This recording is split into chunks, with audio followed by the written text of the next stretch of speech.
બસ થી રિક્ષા આવી કોઈ તો આપણે કા ભાડા लड़की थोड़ी है તો हाँ तो मेरे चाचा की है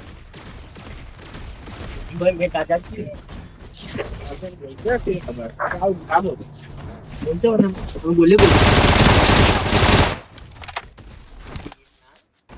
ये पैसे मारने पड़े उदय का निकल तो पैसे मारने पड़े उदय का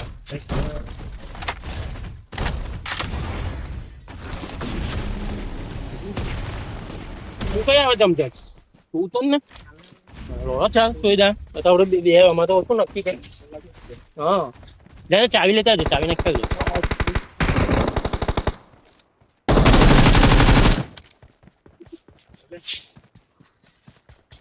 ये पबजी में भी उठा नहीं आया मैंने Please recall me. Please recall me.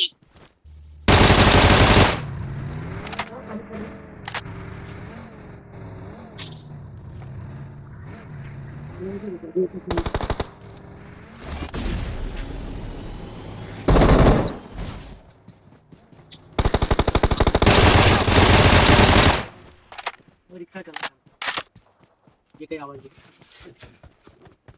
हाँ तो अच्छा है कि तुम्हें टाइमिंग अच्छा है बाकी अभी भी लगा जाएगा कि रिक्शा नहीं Awesome. Awesome.